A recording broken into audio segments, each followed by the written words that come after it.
Well, I haven't been posting updates lately on this thing just because two things. One, not much to really update on. Secondly, I don't like the new YouTube. It sucks, and I don't really spend any time on the channels anymore. I just go on there, look at my subscriptions, look up videos, and that's about it. I don't really do anything on it anymore. And don't do any kind of networking, whatever it is, personalization type of stuff, since there is none anymore. But there's a little bit of something to talk about now. I thought at least give you something to go on for a little bit here, people. Guess first thing to say is that a new HEMI music video was released. It's a live video. Fire in the Sky live video promoting the Fixer and the Chosen Ones Live in the Fire album being released by HEMI sometime soon. All the audio was recorded by myself from a show at the Abbey Pub last June. They opened for Rival Sons, so that was a pretty awesome show, and we've done some editing. I've done all the mixing and editing, and I'm doing some waiting on a little more feedback from the guys just before I go ahead and do any kind of further enhancements on the audio. But they approved of the mix that is in the video, so you can see that here: YouTube, Vimeo, Dailymotion, wherever. And been online for a couple days and almost a week now, so you can check that out. Don't know, we're aiming for about a month before we release that album, but see how things go with the artists that they have working on the cover art. And I'll be working on another video, which will just be a straight live compilation video for their song Battle of Britain. And that's pretty much their big show closers, their big epic track, so it's going to have a lot of... we talked about it like over a year ago that was what we were going to do, so everything I've been shooting for Battle of Britain has been consciously more dynamic and more just getting a lot of different angles and shots and everything, just to have a lot of solid material to pull from when we eventually did this thing. So that's what that is. Kill shot not going anywhere as usual, unfortunately. So that's that. Dead of Night, I haven't been working on it the last couple of weeks, but last I was working on it, I had maybe less than 10 minutes left of footage to reconstruct, but the scenes I need to reconstruct have very complex audio, and it's just being a little difficult to get back into doing that. So, don't know when that's going to get finished, but as usual, I keep piling more new projects on before I finish the old projects.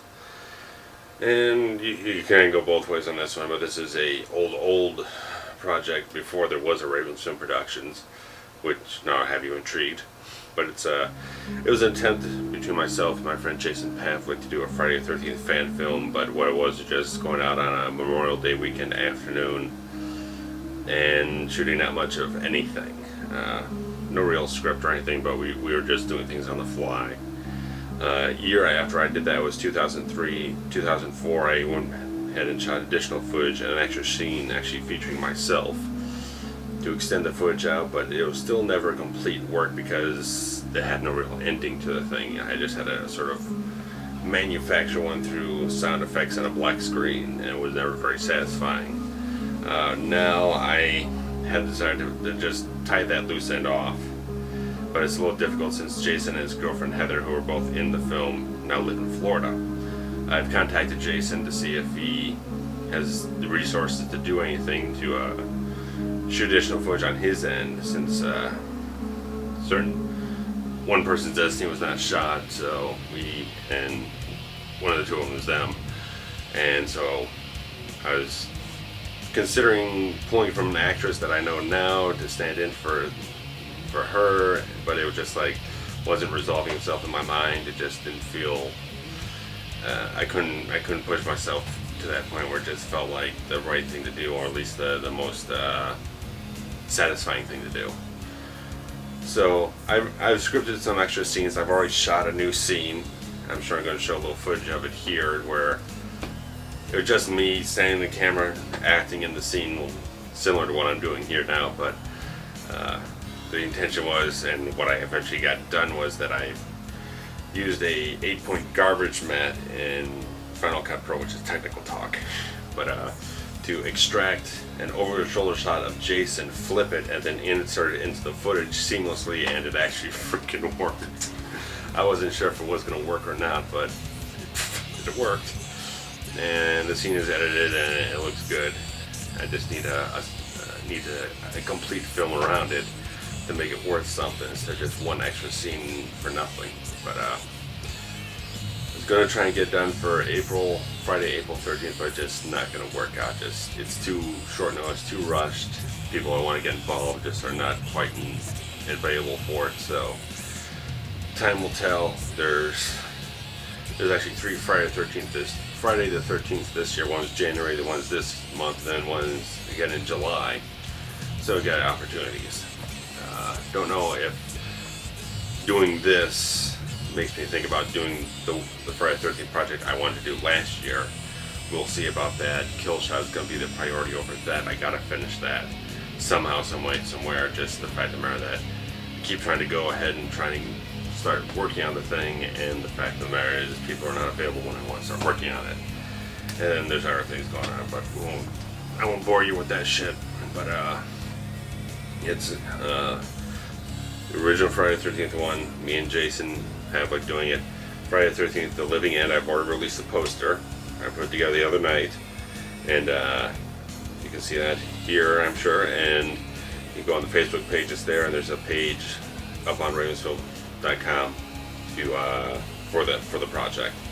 So I'm trying to pull from a couple friends to see if we can put this thing together, because Dave from HEMI has a Jason mask, and he's a very hardcore Friday the 13th type of fan, very hardcore horror fan.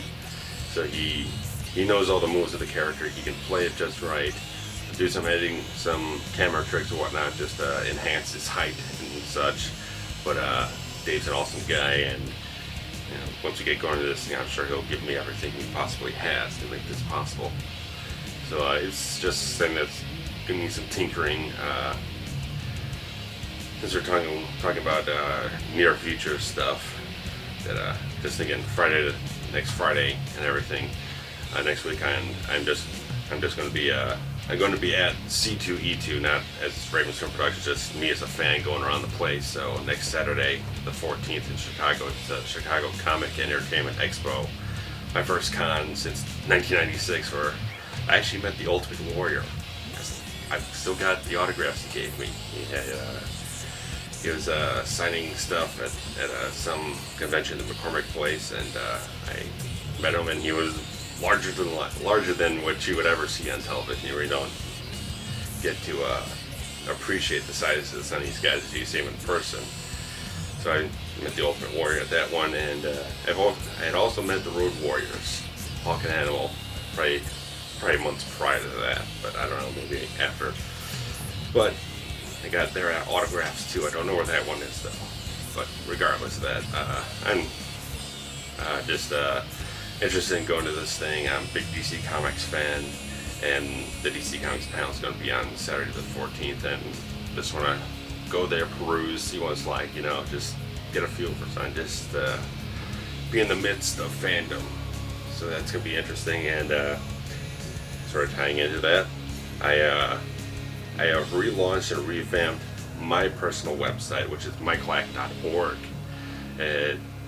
It's entirely separate from RavensFilm. There's a link between them, but the fact of the matter is it's a website to show off all my personal interests and so on and so forth. There's video editing, there's comic books, DVD collection, there's a link to my Forever Cinematic movie reviews blog, and other things, my music interests. So it's not completely filled out yet, but it is launched, it's out there, and all the sections are up, but there's not content in all the sections. But you can check it out if you want to know a little bit more about me personally, just about what I think about certain things, just where my interests lie. So that's online, and I launched it because someone contacted me about putting advertising on my website, $90 a month, $90 a year, to put an ad on a website I hadn't updated in like 4 or 5 years. I said, if I'm going to put this on, if I'm going to consider putting this on there, I got to make this an active website. I can't just put it out there, and it feels like it's a decaying piece of internet presence. So revamped it, relaunched it, designed it completely myself from scratch, more or less. But it's all my original design and everything. So you can go out there, you can check it out, you can see absolutely everything that's pretty much an interest to me. And in terms of RavensFilm stuff, I don't know. Well, we are getting close to the release of The Fixer on DVD and so on and so forth. Brian Kramer of HEMI, and PJ's my cousin too, he's said he was going into the studio to rework and re-record the song TikTok, which will replace Phil Collins' In the Air Tonight as the final temp piece of music. The soundtrack will be complete. The film just need a little bit of re-editing in that one montage sequence, and just go over the sound, the mix of the film one more time, and it'll be ready for release. There'll be an Amazon Instant Video release for certain, but the DVD release will require several $100s to make it happen, because it's going to be the website release, Dead of Night Through, doesn't offer anything more than a single disc, single layer DVD release, which pretty much would be just the film and nothing else. But for this, I want to put as much, all the content I can on it. There's going to be trailers, music videos, alternate scenes from the film, just stuff that's alternate cuts. Some scenes are like we shot them, and this is the other version of it that we shot, or whatever it is, an extended cut here or there. There'll be outtakes, all the HEMI music videos for Fire in the Sky will be on it, and it's just going to be a lot of content on the second disc, which I have finished designing. If you go to the Fixer Facebook page, you'll see the actual TV menus I created for disc 2 with all the special features, so you can see the whole full list of everything that's on the disc. And I've been working on the outtakes reel this afternoon, so it's probably be at least 10 minutes long. There's a lot of good stuff, a lot of funny moments, just not just flubber lines or anything, but just funny. Just, you'll be able to see the personalities behind the actors who are on the film. I think people will enjoy that, at least, if for nothing else. The actors and crew will enjoy seeing those bits, going back and reliving that stuff beyond just seeing the final product of the movie. So I have the cover, and cover art's been designed for over a year, for about a year now, so everything is pretty much going to be set. And Trent Zuberi of HEMI is forwarding a very lucrative web design job to me that should mostly pay for the DVD manufacturing. I'll have to go through a manufacturing company and pay them upfront all the money, and then they'll send me all the discs at the end of the thing. We'll probably do a limited run of 100, I don't know. Things are a little uncertain right now, but we'll see. When we have the money in place, we'll figure out what we're really going to do with the thing. But I also know that Jeremy Hooley of Along the Parallel, whose band contributed Messiah's anthem to the film, is the opening title sequence song. And he just opened a new store called Replica Chicago, extension of his website. I think it's on Michigan Avenue. And he said he'd like to have a little bit of RavensFilm content in the store, just business cards, maybe a couple DVDs or whatnot. So I like the idea of that. If he's willing to do that sort of promotion, I'm willing to take it. We'd have to work out a certain deal with him to make sure everything is all, everyone's getting paid what they should. But regardless of that, we'll figure all these little details out when the proper time comes around. So that's really all I think I have to say at this time. Always think there's more, but there really isn't. It's just more rambling from me. But the Fixer will have a complete audio commentary for myself, and maybe we'll have a second commentary with us. There'll be an open invitation to cast and crew, whoever wants to lay into 2 cents about the film on the commentary track. It's open to them. Hopefully I'll at least get Eric Woltman, and maybe if he's in town, Nick Beach. Since we're sort of the trio that endured weathered most of the storm together. So most of the cast doesn't live in Chicago anymore. At least like half the cast or whatnot. So we'll see. But at least I'll have my full commentary on the 100-minute movie, so I'll hopefully get everything aired out about behind the scenes stuff and everything on that track, and you won't have to sit through some kind of featurette, which I don't think would really work out, but that's the way it's going to be. So check it out when it comes out. I'll keep you posted when there's an announcement being made. It will be big and prominent, and hopefully you'll be interested. Later.